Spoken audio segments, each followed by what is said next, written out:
Pedro está gravando. Obrigado, Thomas. Boa noite, pessoal. Agradeço mais uma vez, em nome do Hub da Gestão, a presença de vocês, a participação em mais um webinar que nós estamos oferecendo a todos vocês. O webinar de hoje tem como tema Quanto vale uma empresa e o que faço para valorizá-la. Esse tema ele veio à tona para mim no momento que eu estava conversando com um amigo meu, que é um dos grandes empreendedores aqui do Brasil, e ele me alertou, ele participa de diversos conselhos, sabe, o quanto as pessoas, ou os gestores, ou os sócios, eles têm dúvidas ou simplesmente não sabem o quanto vale uma empresa. Isso pode ser extremamente perigoso, dependendo de como ele não lidar com essa situação. E exatamente para evitar que hajam esses riscos na operação da empresa, na condução ou na gestão da empresa, é que a gente trouxe esse tema a vocês para que haja uma reflexão sobre o momento e o que vocês já fizeram e o que vocês entendem em relação a isso.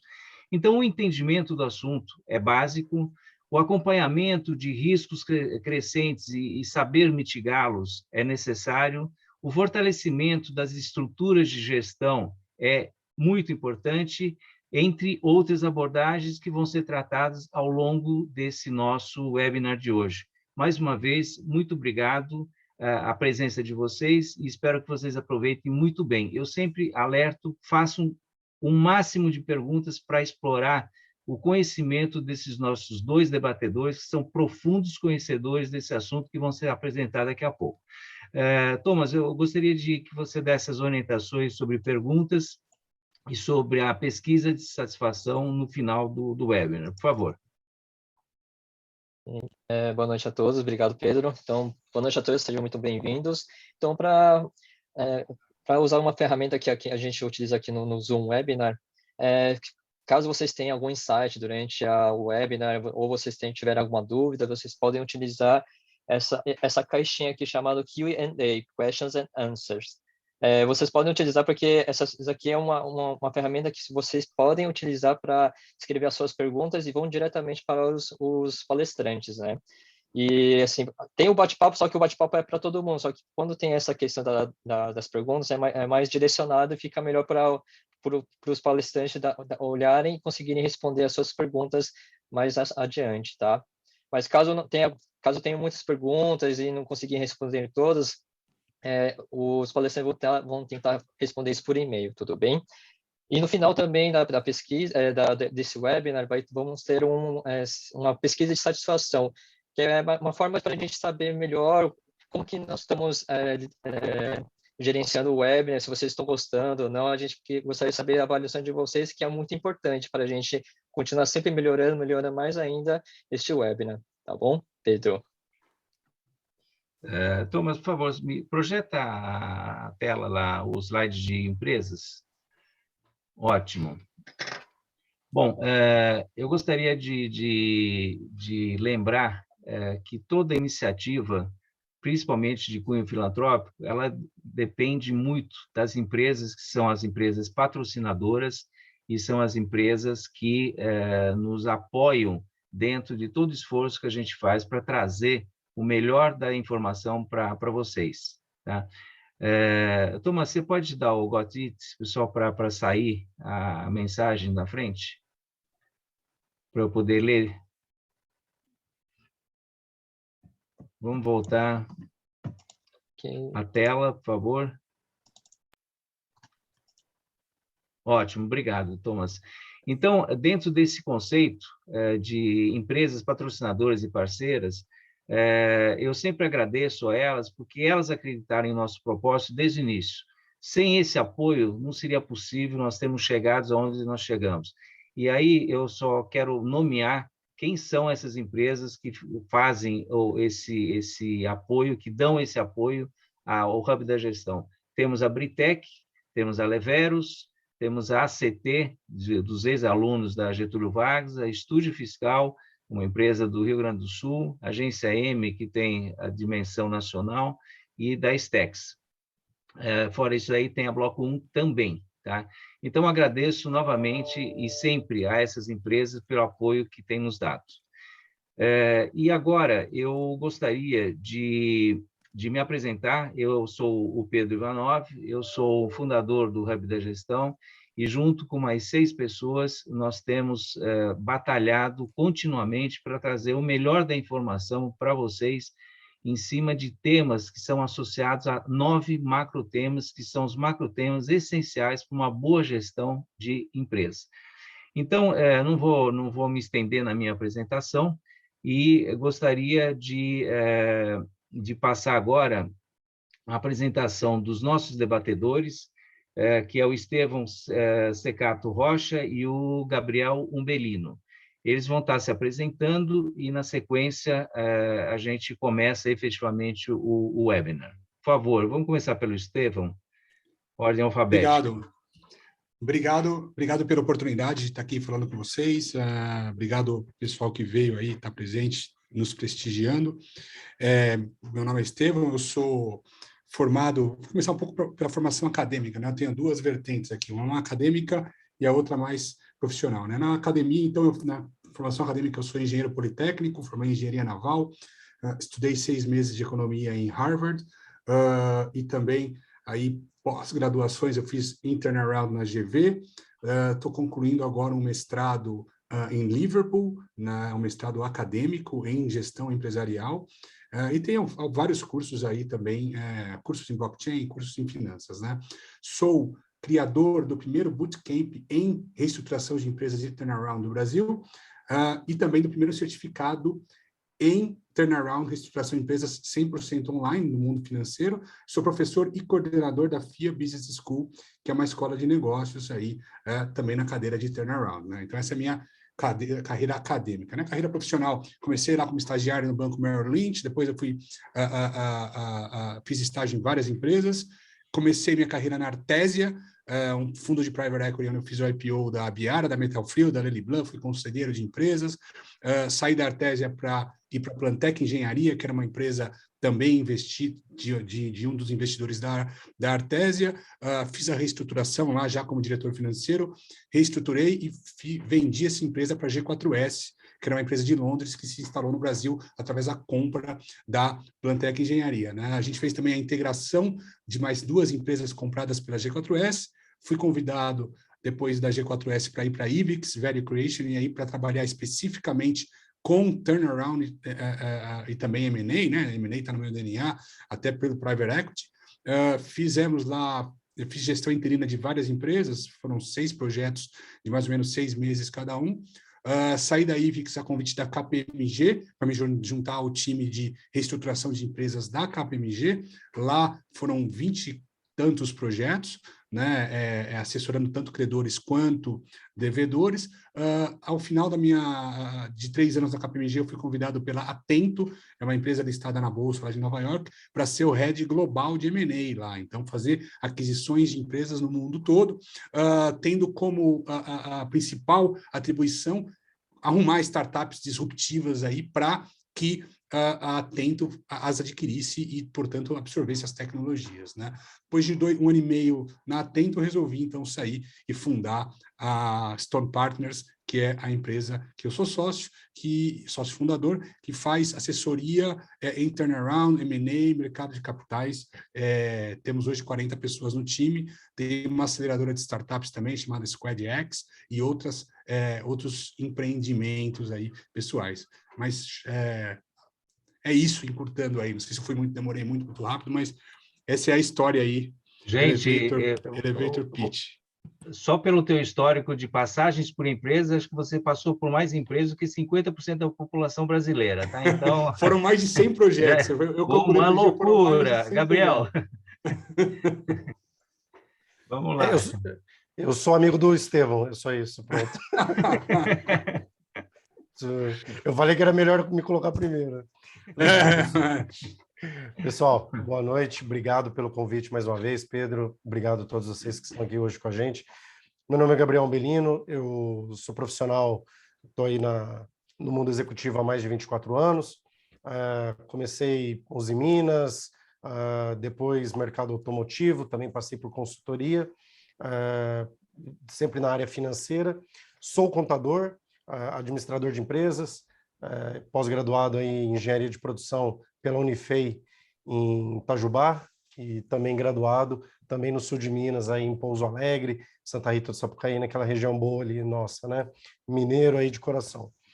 E também sou MBA pela GV, e hoje aqui, né, Pedro, estou representando também os colegas da CT, os advisors, também aí alguns até nos prestigiando no chat. Também participante desse grupo e fundador da Canal do Valuation, que é uma paixão que eu tenho, e também trabalhos de assessorias que a gente faz principalmente para pequenas e médias empresas, né? Seria isso. Maravilha, muito obrigado, Gabriel, obrigado, Estevão. E agora a gente vai começar, dentro do nosso princípio de criar um máximo de interação com os nossos participantes, com os participantes do nosso webinar, e eu vou estar chamando o Thomas aí para ele apresentar a primeira pesquisa, que tem como pergunta: o que sua empresa conhece de valuation? Vocês vão ter aí 30 segundos para responder, são 4 opções. Por favor, fiquem à vontade para responder o que vocês consideram como a mais apropriada para cada um de vocês.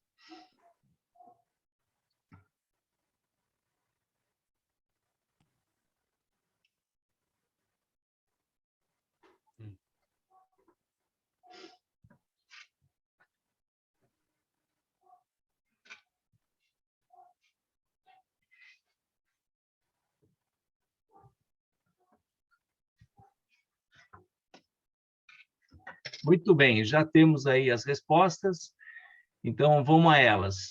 Olha, tem 2 percentuais exatamente iguais, interessante isso. Não tratamos desse assunto, 43%. E outros 43% dizem: nossa empresa tem uma governança bem estruturada. Ou seja, são 2 extremos opostos em relação a isso, e tem 14% dos participantes que dizem: a empresa está bem, não conversamos sobre isso. São os otimistas, ou estão na empresa assim, muito legal, muito forte, e que realmente não tem problema nenhum, nem se incomoda com isso. E a gente vai ver se isso é bom ou é ruim. Então, eu gostaria agora de estar chamando uma pessoa que vai estar falando sobre o que é valuation e qual a importância para o gestor de uma empresa. Você poderia falar sobre isso, Umbelino? Sim. Bom, valuation é um exercício, né, que envolve uma série de aspectos. Acho que o primeiro que a gente poderia mencionar nesse processo é a definição de valor. Então, o valor de um ativo, uma empresa, um negócio, é o valor presente do fluxo de caixa que ela pode gerar. Então, acho que com essa definição a gente começa bem. Então, para nós, ao trabalharmos valuation, a gente está sempre olhando para o ativo e qual o valor presente do fluxo de caixa que aquele negócio, aquele ativo pode gerar. É lógico que, dentro dessa afirmação, se a gente estiver avaliando um ativo, né, e esse ativo, esse negócio, um investimento, ele gera uma taxa de retorno superior exigida por aquele investidor, por aquele empreendedor, né, aí a gente tem uma geração de riqueza e geração de valor. Essa diferença entre a taxa requerida e a taxa entregue por esse negócio, esse adicional é a riqueza, é o valor. O valuation em si, o que é? É o processo de avaliação de empresas, de negócios, de empreendimentos, de investimentos, utilizando diferentes metodologias. Tá? Avaliar, o processo de avaliar, ele é amplo. Né? Então, assim, o processo de valuation, ele requer alguns entendimentos. A avaliação é temporal, ou seja, eu faço uma avaliação para hoje. Eu não consigo fazer uma avaliação de um negócio, de uma empresa, que ficou 2 anos atrás, por exemplo, antes da pandemia. Não é possível, porque as condições que eu tinha no passado eu não mais as tenho. E também é difícil eu falar sobre um valuation daqui 2 anos, sobre a premissa que nós temos hoje. Hoje eu falo sobre a perspectiva de agora, e no futuro eu não vou poder falar sobre o que eu fiz agora. Eu vou ter um outro momento. Quando a gente fala de laudo de avaliação, ele tem data. Então, naquele momento, dadas aquelas condições, eu tenho esse resultado, eu tenho esse valor. Ele não é exato e também não é definitivo, ou seja, a gente sempre busca uma aproximação, um entendimento das premissas, né? E com isso ele também não se torna definitivo, a gente está sempre uma busca e melhoria. E tem também o aspecto da percepção de valor, ou seja, a expectativa de retorno que cada um tem dentro desse processo de elaboração do valuation vai trazer um resultado. Ou seja, quando eu avalio um terreno, quando eu avalio um negócio, quando eu avalio algum ativo, eu tenho uma expectativa que pode ser diferente da sua, Pedro, que pode ser diferente da do Estevão. Por isso, a percepção de valor para aquele ativo é diferente entre nós. A taxa de crescimento, que é um elemento do valuation, também pode ser diferente e influenciar no valuation. Então, agora a gente tem essa discussão sobre as techs, né? Então, olha, quanto do crescimento que estava no futuro influenciou o valuation do presente dessas empresas. Quando a gente viu que esse crescimento já não poderia ser alcançado, o valor dessas empresas caíram, para dar uma referência. O valor de estima, alguém vai negociar uma empresa, algum negócio, e tem ali, olha, minha família está com esse negócio há 40 anos. Bom, essa estima, na questão fria, ela talvez não tenha tanto valor, mas para aquela pessoa tem. E o goodwill, ou seja, passado esse processo do valuation e sobre uma avaliação justa desse ativo, você chega num valor e alguém aceita pagar um valor adicional por esse ativo mesmo assim. Essa diferença é o ágio, né, que a gente entende, e ela pode ser por causa da marca, por causa de uma carteira de clientes, porque a empresa tem um corpo de funcionários importante, diferenciado, não é? Ou por causa de tecnologia. Agora, para o gestor, já que a gente está no hub da gestão, podemos falar alguns aspectos aqui, né? Quer dizer, quando que ele pode ser utilizado? O processo de compra e venda do controle acionário de uma empresa, ou somente de alguns ativos específicos. Então, a gente faz uma avaliação através do valuation desses ativos, né? E também para esse processo de compra. Os processos de sucessão, quando a gente está implantando um processo de governança corporativa, os herdeiros, entre vários outros exemplos. Quando você está exatamente num processo de fusão, cisão, incorporação, né, o mercado sempre fala que aquela avaliação que foi feita de Suzano e Klabin, naquela fusão, as sinergias nunca vão ser efetivamente incorporadas, né? Já o mercado também não aceitou Croton e Estácio, que tinha 1 bilhão de sinergia e o mercado nunca comprou. Mas todos esses números foram feitos através de valuation, né, dessa avaliação. Também no momento da liquidação judicial de empresas, são feitos laudos para isso. Na contabilidade das empresas, o impairment test, ou seja, você buscar o valor justo dos ativos da empresa e reavaliar contabilmente para atendimento das normas internacionais, o IFRS, ok? Quando você está fazendo uma abertura, que é um IPO, ou fechamento, né, uma OPA de capital, né, OPA, oferta pública de ações. Então, existem regras da CVM que você tem que cumprir para isso, né? E assim, para a gestão, como a gente falou, você fazer uma avaliação dessa geração dessa riqueza para o acionista. É onde o board, o CEO, toda a sua equipe de direção é avaliada através da gestão estratégica de valor, quer dizer, quanto de valor está sendo gerado nesse processo. E trazendo duas ferramentas práticas aqui, já terminando a minha primeira parte aqui do meu comentário, é importante lembrar que quando é feito um valuation, às vezes as pessoas esquecem de visitar as outras ferramentas, os outros demonstrativos financeiros, como DRE, em maiores níveis de detalhe, mas principalmente o balanço patrimonial e o fluxo de caixa, né? E esses elementos vão trazer o quê? Eventualmente a necessidade de capital de giro, né? Vão trazer gaps de financiamento, né? Então, esses elementos são fundamentais no valuation e são por esses aspectos que às vezes as empresas quebram, não é?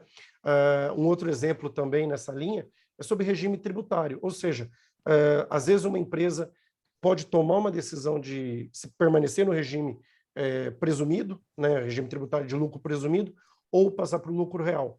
Mas isso tem uma diferença entre apuração e pagamento de impostos significativo e de alíquotas também.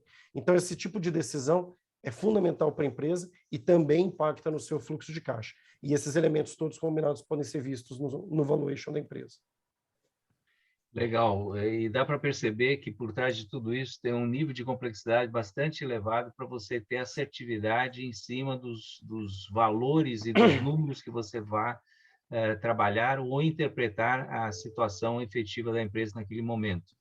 E sempre que a gente fala em complexidade, em processos de aferição, a gente acaba lembrando de metodologias, e aí eu queria te aproveitar um gancho com você mesmo, Belino, perguntando quais são as metodologias mais utilizadas, acredito que são diversas, mas devem existir as mais utilizadas, e quais são as diferenças básicas entre elas, só para que a gente possa entender em que momento é melhor utilizar uma ou outra. Ok. Eu acho, Pedro, que assim, talvez a mensagem mais importante quando a gente fala de metodologias, e que são diversas, são inúmeras, né? Metodologias, mas existem as principais, né? O mais importante é a gente trazer aqui uma informação que, assim, nunca se avalia uma empresa por apenas um método, não é? Então, você vai eleger um método mais adequado para aquela empresa e para aquele momento daquela empresa. Ok.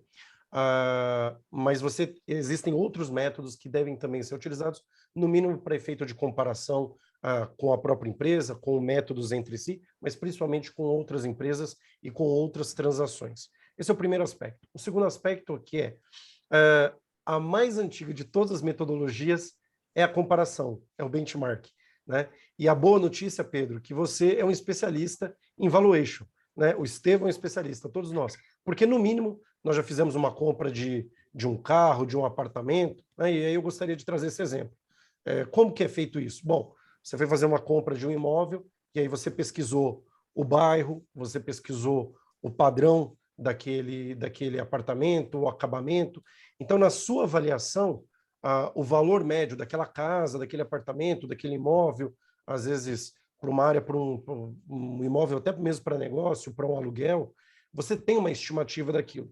E quando você está de posse dessa avaliação, às vezes um corretor também, o que você faz? Você compara com outro imóvel, você compara com outro apartamento, com outro ativo que está em análise, né? Então, a comparação é a metodologia mais antiga para valuation. Agora, a metodologia mais utilizada, mais difundida, com certeza é o fluxo de caixa futuro descontado a uma taxa, a valor presente, né? Então, é elaborado um fluxo de caixa e descontado isso a uma taxa dentro de uma estrutura de capital daquela empresa, né, ou uma taxa de interesse daquele investidor, né? Então, essa é a metodologia mais utilizada. Depois vem os próprios múltiplos, como eu falei, são ferramentas para comparação. Você pode comparar por faturamento, por lucro, por EBITDA, não é? Existem diversos múltiplos nesse sentido. Para as startups aí, para dizer que a gente não falou delas, agora já tem valor por cliente, por aluno, por clique. Então começam as derivações aí que me dão até um pouco de medo. E vem outras avaliações, principalmente como valor patrimonial, que é, por exemplo, quando você vai olhar o valor contábil de uma empresa, né? Então, quando você olha para o fluxo de caixa descontado, para múltiplos, você está olhando para o futuro da empresa, você está olhando os pares delas, os concorrentes, mas você está olhando um plano de negócios. Quando você está olhando o valor patrimonial, às vezes, quem tem interesse nessa avaliação não está olhando o negócio, mas está olhando um ativo especificamente. Uma máquina, como eu falei, um imóvel, algo que está no ativo da empresa, mas vai ser analisado ali isoladamente, né? E existem outros métodos, como avaliação de geração de valor, o EVA, avaliação de mercado, o próprio Goodwill, como eu falei, mas às vezes ele não é muito utilizado para processos de compra e venda, aquisição e nem fusão. E agora eu gostaria de fazer uma pergunta para vocês dois, que é assim, a gente está falando em metodologias, a gente está percebendo a importância que isso tem, e a pergunta em que momento que a gente deve usar metodologias de valuation? Até para você recuperar o oxigênio, Gabriel, eu vou começar com o Estevão, então, agora, tá? Eu acho que o valuation ele tem que ser usado o tempo inteiro, né? E ele é um órgão vivo, né?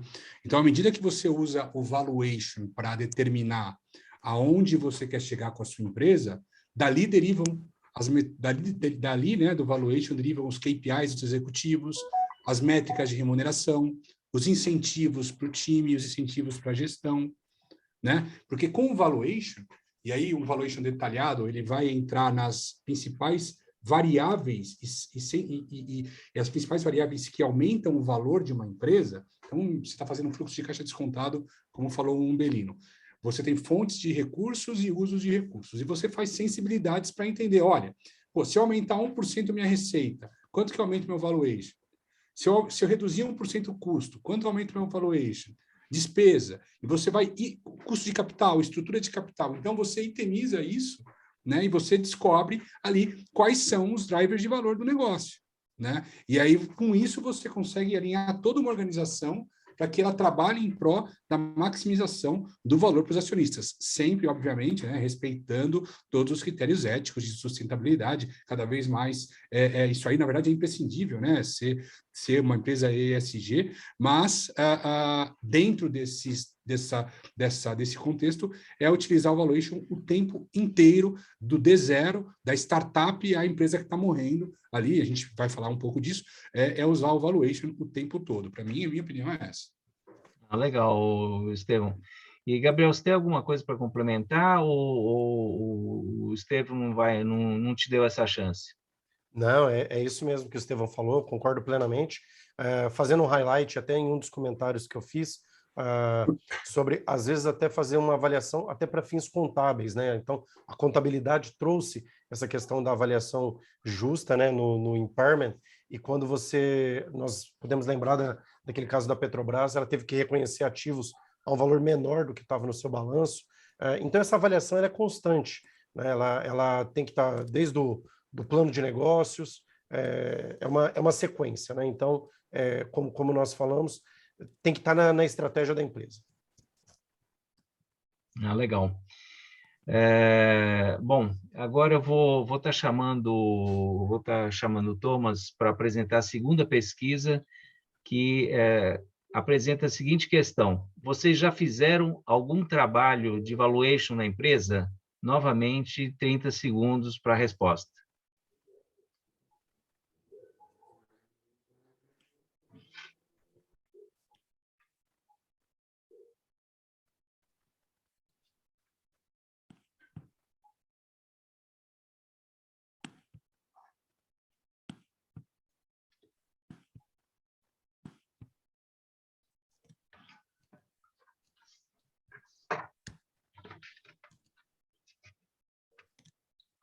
Muito bem. Aí temos alguns percentuais aí bem significativos. O primeiro deles com 55% dizendo nunca usamos ou nunca houve a oportunidade de se aplicar uma metodologia de evaluation. 27% das pessoas disseram que sei que usamos uma, mas não fomos informados de qual é a metodologia. Isso é um ponto importante para a gente explorar. E 18% citaram que usamos uma metodologia de mercado e somos envolvidos nisso, que é uma outra situação que é importante a gente explorar, porque isso pode fazer uma diferença enorme em relação àquilo que vai ser feito e da forma que é feito. Tá? Então, em relação a isso daí, eu gostaria que vocês fizessem alguma observação, tá? Em relação a essa questão aí. Vou começar com o Gabriel, tanto faz, o Estevão. Quais são os desafios aí no processo de implementação, tá? De implementação, eu acho que o conceito de valuation ele não é muito difundido, né? O que a gente vê na maioria das organizações, e eu posso falar com propriedade, porque eu trabalhei em organização, por exemplo, Atento, lá com 90 mil pessoas só no Brasil, né? Então, era muito top-down mesmo, né?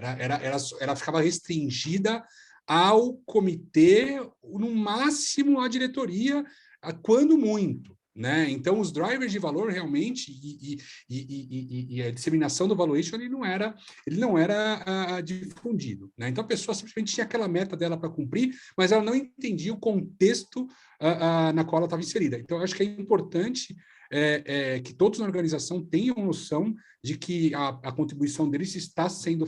tem um racional para aquelas métricas e para aquelas metas que estão sendo impostas, né, ou desenvolvidas em conjunto, né, que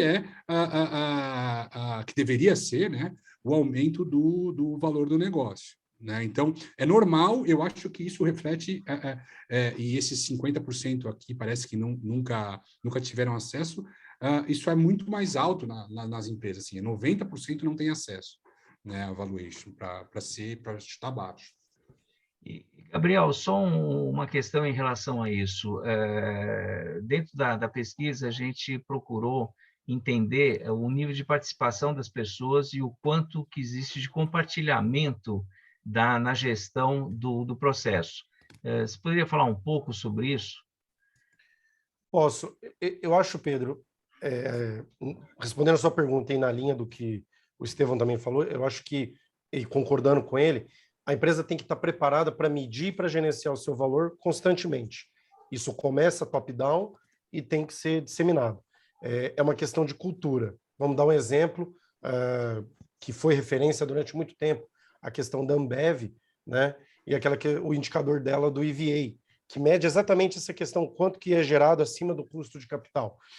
Nenhum projeto passava, e ainda deve não passar dentro da Ambev, se o EVA não for positivo ou dentro de um determinado percentual que era a meta. Bom, o que a gente está falando aqui? É uma estratégia, vem top-down e está disseminado dentro da empresa.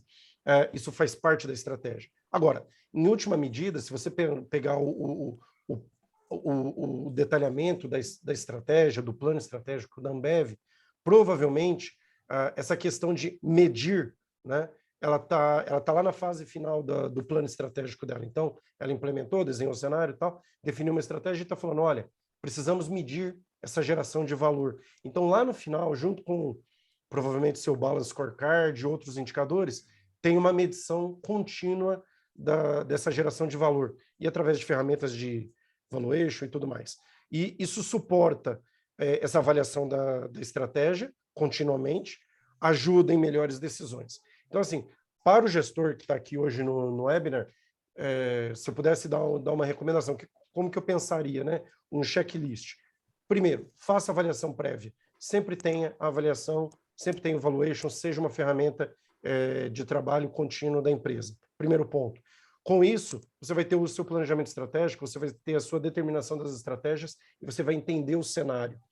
Realimenta o modelo e você também vai ter um entendimento profundo da situação financeira da empresa.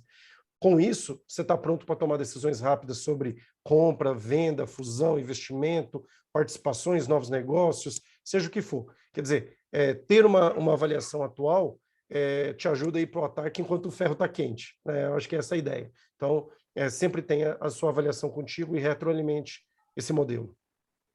Muito legal. Obrigado, Gabriel. Obrigado, Estevão. E agora a gente vai tirar um pouquinho o pé do acelerador do valuation e a gente vai começar a acelerar em direção ao turnaround. E depois a gente vai tentar fazer a junção desses dois elementos aí para ver como que fica. Então, Thomas, por favor, você pode apresentar a pesquisa de número 3? A pergunta é, você conhece os conceitos de turnarounds? 30 segundos, por favor.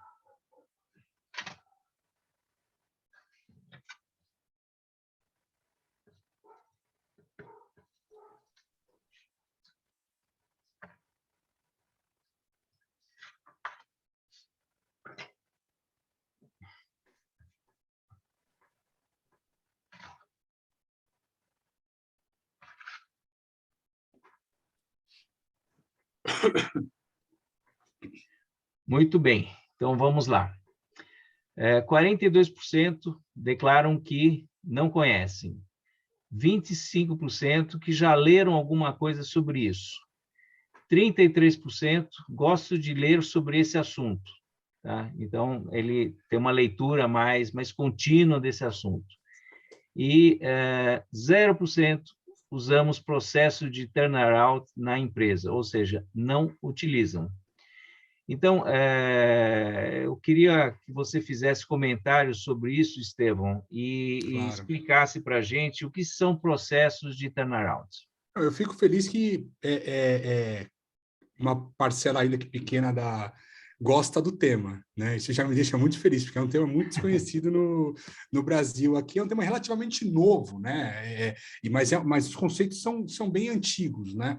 Na verdade, o turnaround, e aí parte do público aqui pode não ter ouvido falar, porque simplesmente não vivenciou isso, né? Você só vivencia o turnaround quando você precisa reestruturar um negócio, uma empresa. O turnaround, por definição, é você ter um negócio, ou pode ser usado na sua vida pessoal, né?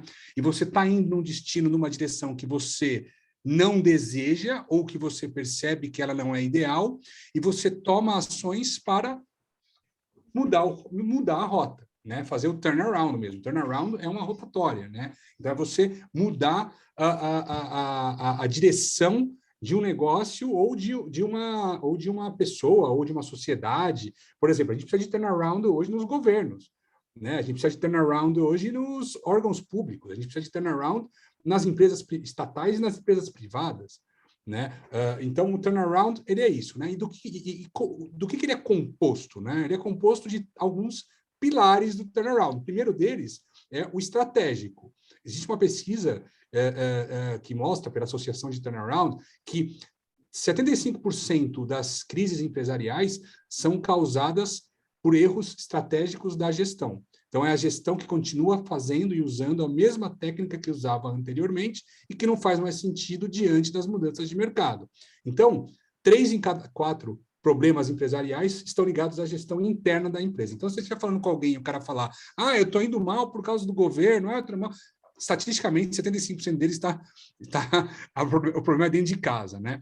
Então, o primeiro pilar é o estratégico. O segundo pilar, ele é o operacional, né? Então, eu defino da minha estratégia quais são como a minha operação tem que se comportar. O que eu tenho que mudar na minha operação? Seja ela uma fábrica, um varejo, um comércio, um e-commerce, ou, por exemplo, uma prestação de serviço, hotéis e tudo mais, em qualquer setor, o que eu tenho que mudar na minha operação. E aí o que eu tenho que mudar para aumentar minhas receitas, o que eu tenho que mudar para reduzir meus custos e melhorar minha eficiência. E o outro pilar é o financeiro. E aí, no pilar financeiro, ou eu estou utilizando mal os meus ativos, ou seja, eu estou com muito ativo para a quantidade de receitas que eu tenho, e carregar ativos, né? Uma estrutura pesada, Fabril, é uma alavancagem operacional muito alta. Custa caro, porque você está pagando por aquilo, ou você está com uma dívida muito alta, que aí ou juros muito altos, ou dívida vencendo no curto prazo, ou você tomou uma dívida em algum momento da sua vida e agora as suas receitas são menores de tal forma que você não consegue mais honrá-las, e aí, portanto, você tem que fazer uma reestruturação financeira, né? Então, estratégia, operações, finanças. E, por último, né, o societário também, que é um grande problema, né? Porque que pode ser um grande problema, e às vezes você tem aí que entrar no aspecto societário, e muitas das vezes, na maioria das vezes, você entra no valuation também para entender se um sócio vai sair, se um sócio vai entrar, quem entra, quem sai, quanto precisa de dinheiro para a empresa sobreviver, né? Então, o turnaround é isso, é você olhar todos os aspectos da empresa e atacar aqueles que não estão indo bem, né? Esse é o conceito básico de turnaround. Tudo isso feito por pessoas, né? Um robô não vai fazer um turnaround, né? O turnaround é feito por seres humanos. Então, um dos pilares, além desses 4 pilares técnicos, né? O soft skill que você tem que ter para realizar um turnaround é saber lidar com pessoas e identificar como tirar o melhor de cada pessoa estando num ambiente que provavelmente, se está precisando de turnaround, está em crise, né? E esse turnaround ele pode ser de uma organização inteira ou ele pode ser de uma área, pode ser de uma business unit, pode ser de uma marca, pode ser daquele departamento, né? Ele não precisa se aplicar numa empresa necessariamente, né? Mas sim, né? Você pode isolá-lo ali em micro ações, né? É isso, Legal, Melino? Estevão. Você citou por algumas vezes a palavra crise, e acho que não é à toa, porque a gente está vivendo crises já esses últimos anos, são crises recorrentes, não necessariamente pelas mesmas razões, mas acabam gerando crises. E aí vem uma pergunta: como aplicar o turnaround e a reestruturação financeira durante uma crise?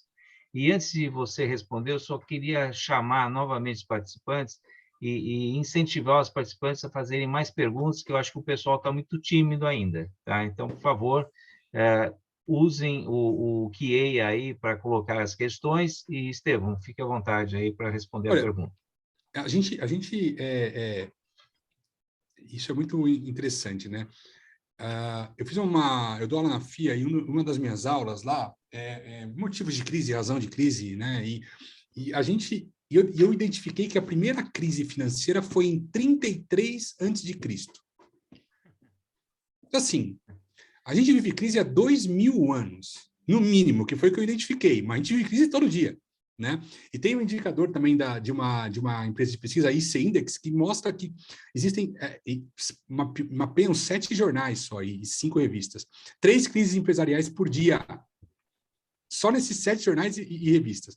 Então, assim, a crise, a gente só percebe ela quando a gente está vivendo. Então, tem crise acontecendo o tempo todo, a gente não as percebe. O ideal é você ter planos de contingência preventivos para quando você estiver em crise, você saber sair dela, você ter condições de sair dela. Por exemplo, a gente percebeu a gente teve a crise dos caminhoneiros. Caramba, a gente percebeu reações da sociedade, né, de caos no governo, na sociedade, corrida para posto de combustível, gente querendo se aproveitar da crise, né?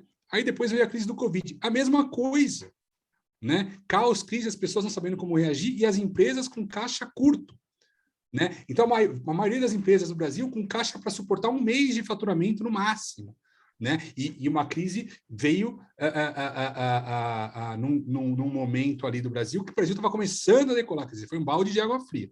Né? Então, no momento de crise, quando você está num momento de crise, a melhor coisa que você tem que fazer é voltar para os fundamentos, né? É não entrar no desespero.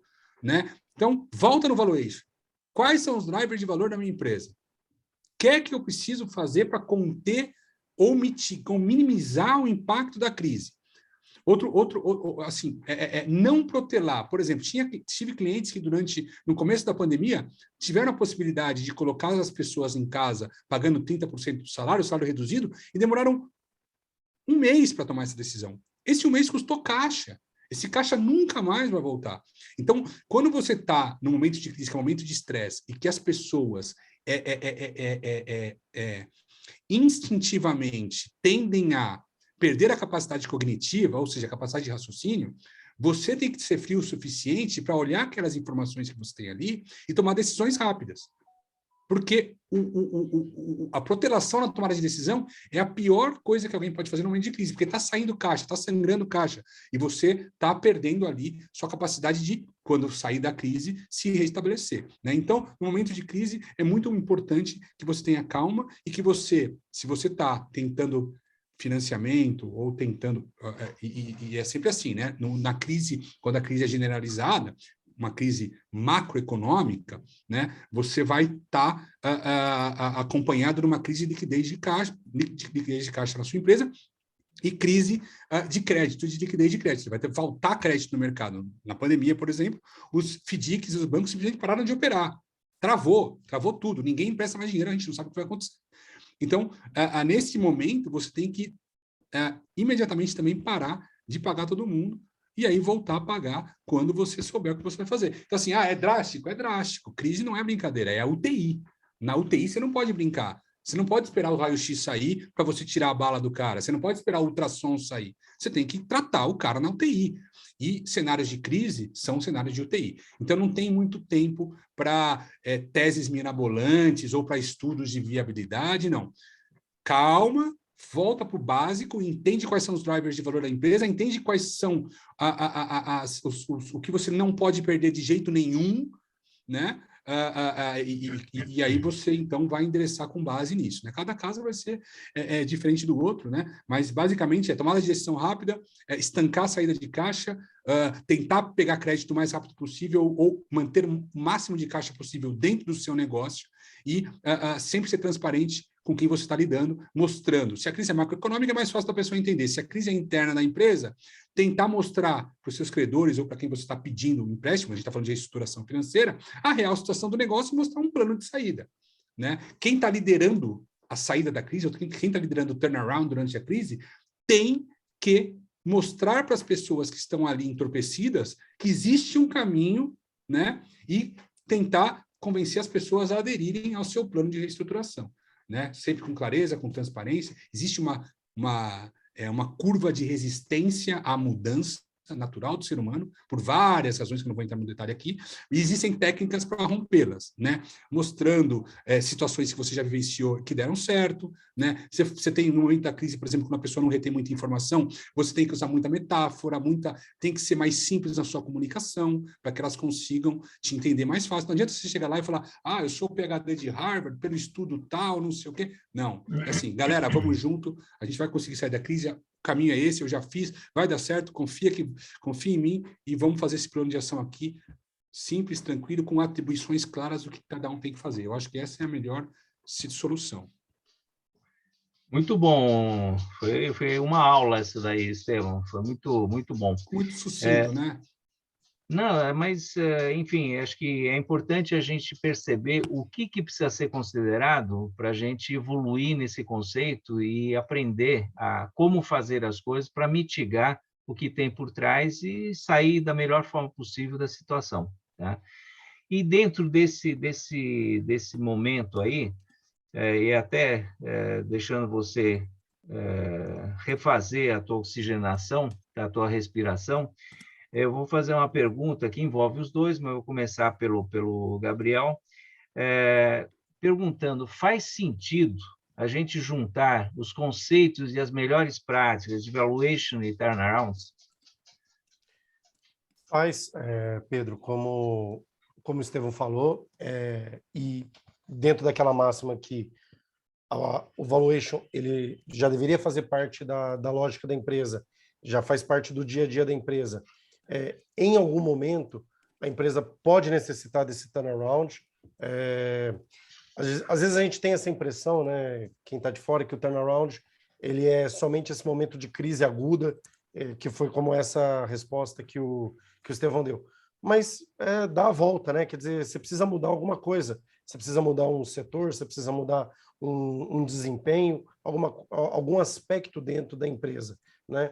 Então, o valuation sempre como essa ferramenta de mais alto nível possível, que ajuda a medir o desempenho da empresa, aliado a uma ferramenta de mudança estratégica e tão profunda quanto o turnaround, é fundamental. O valuation ele pode ser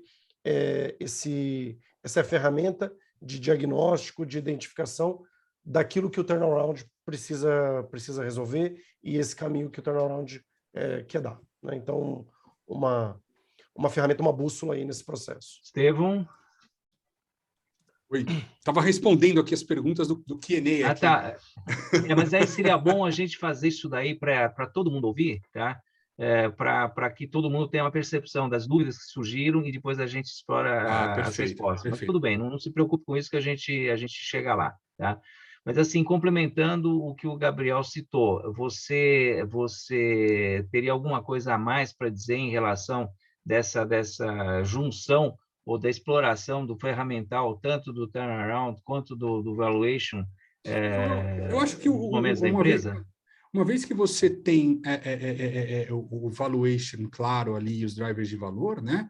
E ele é um organismo vivo, quando você está fazendo um turnaround, você está olhando para maximizar o valuation da empresa, né? Da mesma forma, eu só destrincho esses drivers em planos de ação que precisam ser endereçados, né? Então, poxa, se eu tenho um custo de capital, um cost of equity mais caro do que um cost of debt, um custo da dívida, um custo de capital mais caro que o custo da dívida, claramente, no Brasil ainda mais com a Selic do jeito que está, né? Os investidores querem cada vez mais retorno, né? Então, se eu tenho uma estrutura de capital correta, ou se eu posso mexer na minha estrutura de capital tomando dívida de longo prazo mais barata e reduzir meu custo, meu WACC, né? Minha taxa de desconto, se eu tenho momentaneamente que tomar dívida mais cara, mas se eu não tiver esse dinheiro, eu não consigo fomentar minha produção e não consigo ter receita porque eu não tenho produto para vender.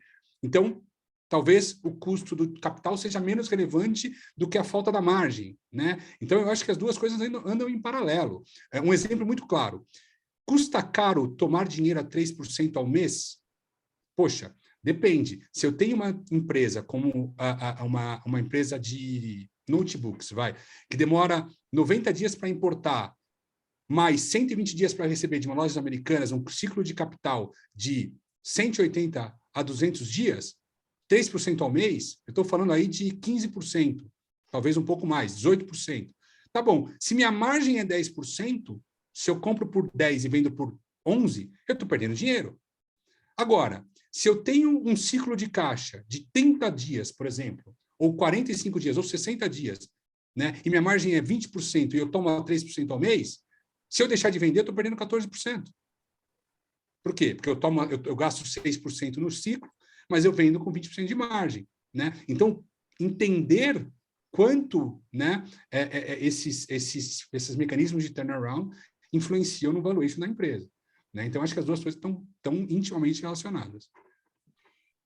E aí, eu gostaria de finalizar com mais uma questão que diz respeito a uma parte conceitual. Tá?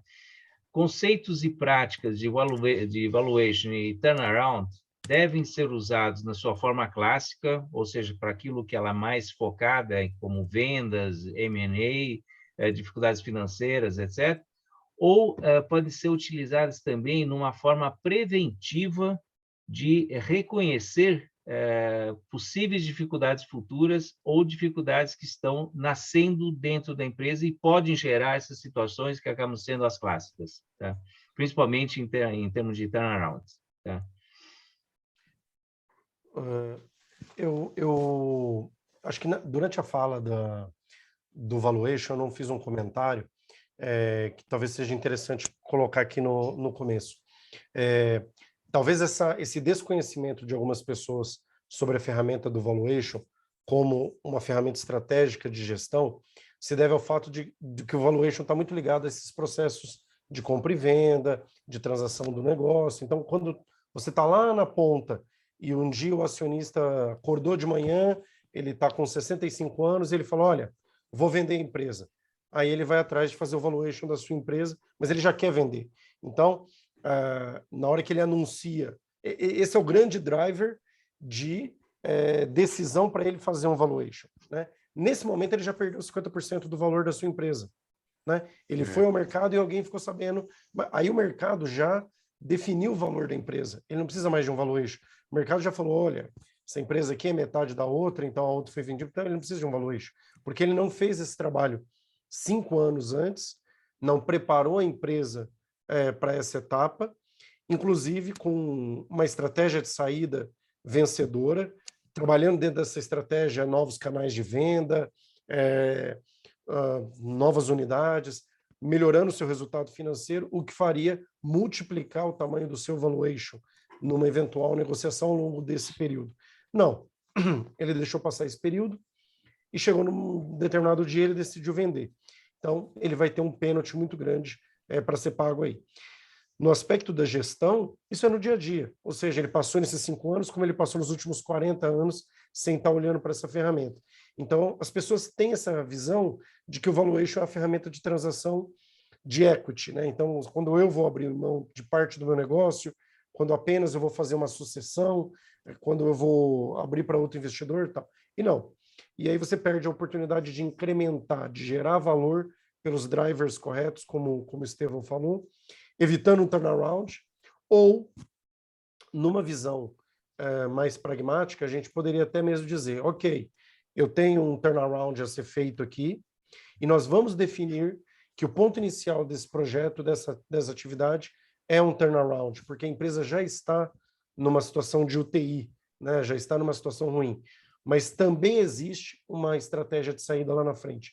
Essa empresa vai sair da UTI, ela vai ser colocada numa condição sadia, ela vai ser melhorada estrategicamente para ter números mais saudáveis, para ter um deixar essa empresa sexy ao mercado, para aquele mercado onde ela participa, e aí, com isso, a gente oferece essa empresa. É um outro negócio. Então, ter o valuation também dentro do processo de turnaround é ter essa visão de que você é capaz de melhorar a empresa num processo desse, mas o mais importante é que você objetive lá na frente, dentro de uma estratégia de médio, longo prazo, essa saída. A saída do turnaround, a saída dessa situação de crise, com uma venda de participação para um concorrente, para um investidor estratégico, um smart money, não é? Mas isso começa lá no turnaround, não é?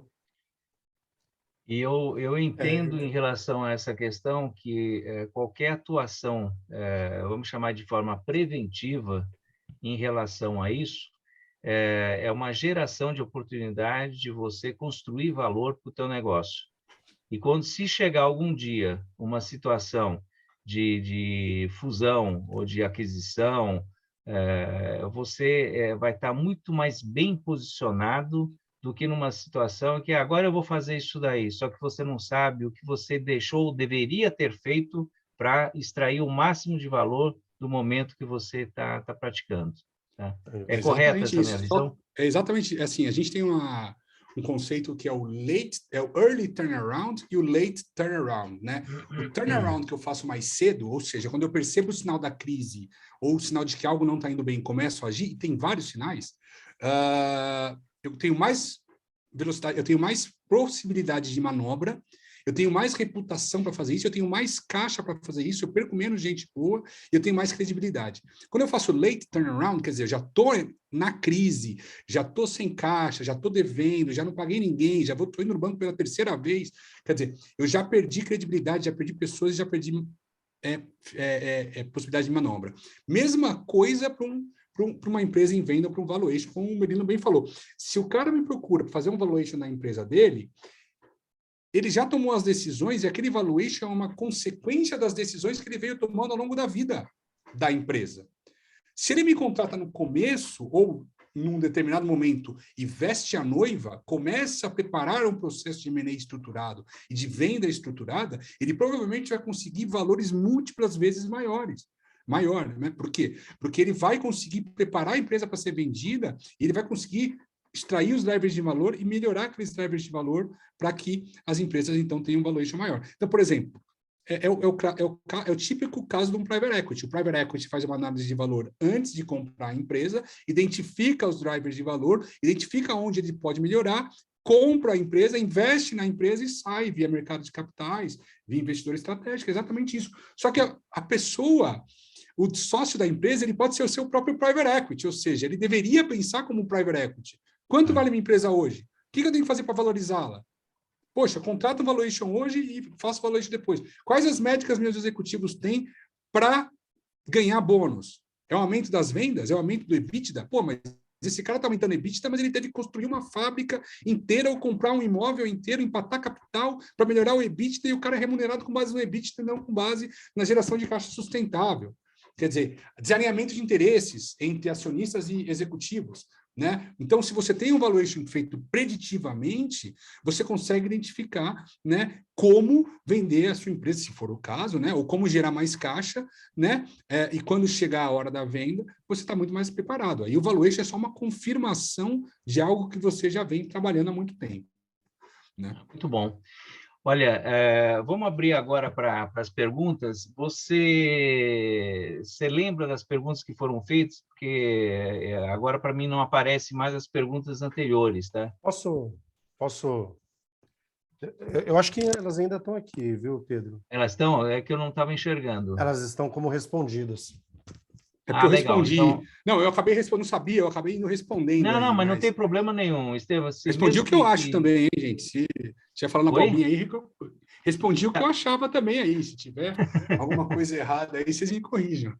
Você respondeu o que você acha, já é um bom caminho, tá? A mesma coisa para o Gabriel. Então, eu ficaria muito tranquilo em achar o que vocês acham, tá? Mas, assim, vamos só fazer para favorecer a todos, vamos pegar as perguntas que foram respondidas e aí, se você puder dar resposta às perguntas propriamente dito, e tem mais duas questões. Uma delas eu já vou responder. O Denis perguntou se o webinar fica gravado. Sim, a resposta é sim. E ele vai ficar disponível tanto no nosso canal Hub da Gestão no YouTube, como no nosso site, que é o www.hubdagestão.com.br, na aba Webinars. E, normalmente, depois de 3 dias do webinar, ele já está disponível. Então, Vamos lá. respondendo a pergunta do Denis. E aí as técnicas ficam com vocês, tá? Então, vou responder aqui. Como vocês veem valuations recentes das startups techs baseadas apenas em estimativas de projeção financeira? Eu acho a bolha.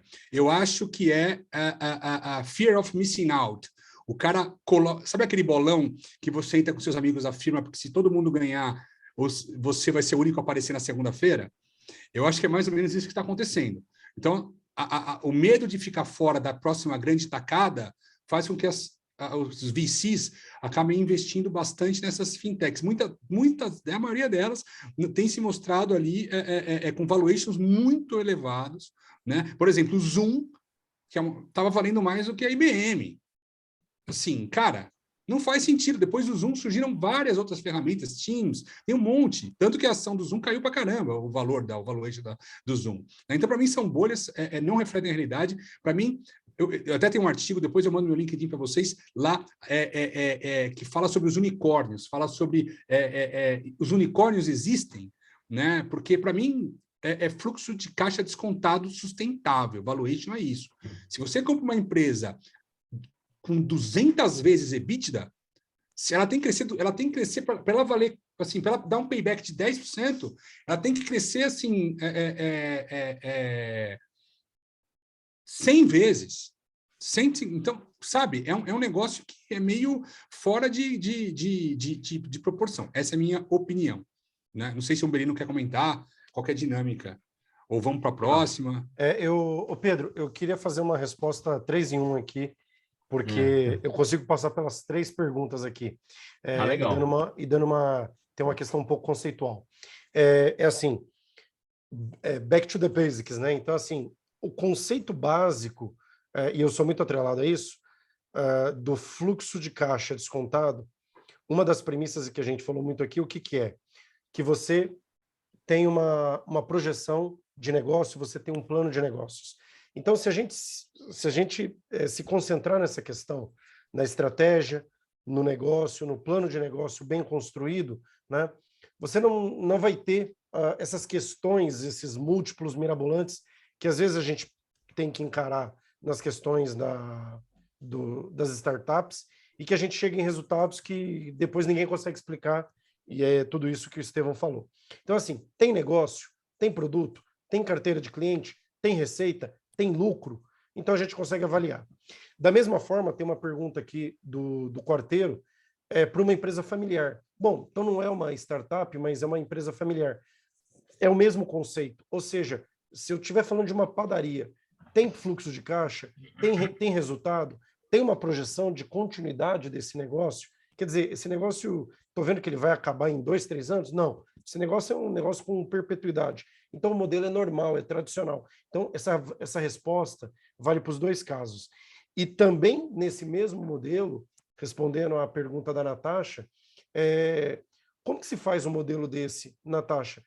A confidencialidade, e aí falando do gerador desse tipo de transação, né, que seria uma compra, uma venda, talvez seja isso que você perguntou, né, a confidencialidade, isso sempre é tratado, a confidencialidade é a alma do negócio nesse processo, para ser feito valuation, para ser feita qualquer tipo de transação. É lógico que você precisa eleger pessoas da mais alta confiança e que têm essa autorização para ter acesso a isso, mas é um círculo muito restrito. Eu já vi processos que apenas os 2 sócios sabiam disso. Existe uma certa dificuldade, mas a transação foi feita e somente os sócios sabiam daquele processo. É um pouco mais difícil, mas é possível. Agora, contadores, advogados, são pessoas que já são eleitas justamente para esse tipo de atividade e estão acostumadas a trabalhar nesse tipo de ambiente de confidencialidade e de segurança de informação. Tem só um detalhe aqui nessa resposta, Albino, se me permite, que é o seguinte, né? Só assim, qual seria a melhor forma de avaliar uma empresa que depende do envolvimento dos sócios no dia a dia da operação? E acho que é muito importante, e eu vivo bastante isso, a gente assessora bastante empresa familiar, que é o seguinte, o salário do sócio ele tem que ser considerado como se fosse um terceiro e retirar do fluxo de caixa, porque, afinal de contas, se o sócio sair, vai ter que pagar alguém para que o negócio continue. E se não for possível formar um substituto e o negócio depender do sócio, o negócio não tem valor. Quem tem valor é o sócio. Tá? É só o escritório de advocacia, né? Oliveira e Andrade. O Oliveira morreu e o Andrade quer vender. Quem vai tocar o escritório? Então, o valor está nessas pessoas, né?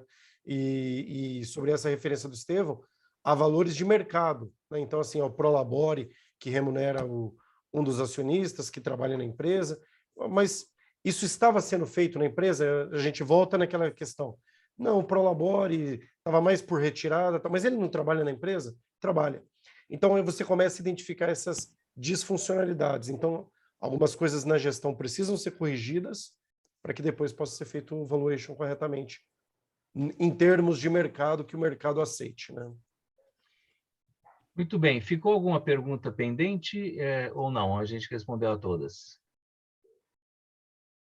Acho que isso não podemos todas, né? Todas? Legal. Bom, então, eu vou pedir para tanto você, Estevão, quanto o Gabriel, façam o encerramento aí com as considerações finais. E aí, na sequência, ainda tem alguns alertas aí, alguns lembretes para falar, mas a palavra está com vocês a nível de encerramento aí da nossa atividade. Quer começar, Melino? Da minha parte, queria agradecer a Pedro e a todos aí que participaram. O Estevão, que esteve comigo, um prazer ter feito essa apresentação em conjunto aí. E muito bom falar sobre valuation, compartilhar essas experiências, né? É um tema que eu particularmente gosto e já acompanho há muito tempo, então foi uma satisfação estar aqui com vocês hoje. Muito obrigado. Obrigado, Gabriel. Bom, pessoal, eu também queria agradecer bastante a participação, parabenizar aí o Hub da Gestão, Pedro, Tomás, pelo trabalho que tem feito. Eu acho que a mensagem aqui é o seguinte, o valuation é importante e deve ser utilizado de forma prática, ou seja, você participou dessa live, tenta sentar amanhã ou durante a semana que vem, e se você for empresário, ou mesmo da sua empresa ou da empresa que você trabalha, se você não for dono, e tenta começar a pensar em quanto vale e o que você poderia fazer para valorizá-la ainda mais. Os funcionários que vão que vão ser mais valorizados pelo mercado no futuro vão ser os que vão agregar valor. O mercado de trabalho está mudando, tá, gente? As pessoas vão ser cada vez menos recompensadas em termos de salários fixos e mais pelo valor que elas trazem para as empresas. Então, se você absorver na sua vida qual valor eu trago para essa empresa, qual valor eu trago para o meu companheiro ou minha companheira que eu moro junto, né? Minha esposa, meu marido, minha mulher, enfim. Qual valor eu trago para o meu cliente? Qual valor eu trago para a sociedade? Qual valor eu trago para os fornecedores? Se você começar a mudar o seu mindset para o que eu vou ganhar, para o que eu vou dar de valor, o que eu vou entregar de valor e incorporar o valor na tua vida, você com certeza vai ser um profissional ou um empresário mais bem-sucedido. Essa é a minha mensagem. Legal. Bom, eu agradeço muito a presença do Gabriel, do Estevão, pela riqueza de informações que vocês passaram, e espero que todos nós possamos aproveitar essa aula de valuation, essa aula de turnaround, para fazer com que as nossas empresas elas estejam bem preparadas nos momentos de crise ou no momento que a gente julgue oportuno fazer um processo de aquisição ou um processo de fusão. Tá? Muito obrigado a vocês pela participação no nosso web. Foi uma honra poder contar com vocês. Obrigado. Legal, obrigado. E eu gostaria de lembrar aos participantes que a gravação do nosso webinar fica disponível para daqui a 2 ou 3 dias, possivelmente, já vai estar disponível tanto no nosso site, que é o www.hubdagestão.com.br, ou no nosso canal do YouTube, que é o Hub da Gestão. Então, agradeço demais a participação de vocês, e se vocês tiverem interesse, vocês acharem oportuno nos seguirem, tanto no Instagram, quanto no LinkedIn, quanto no Facebook, para nós é muito bom, porque isso daí alavanca a nossa projeção dentro da mídia social, e nós precisamos também de vocês para que a gente tenha um público-alvo cada vez maior dentro dos nossos webinars. Muito obrigado a todos, e eu me despeço em nome do Hub da Gestão, agradecendo a todos mais uma vez. Obrigado, até logo Obrigado, e boa noite a pessoal. todos. Tchau. Tchau, pessoal. Valeu. Obrigado.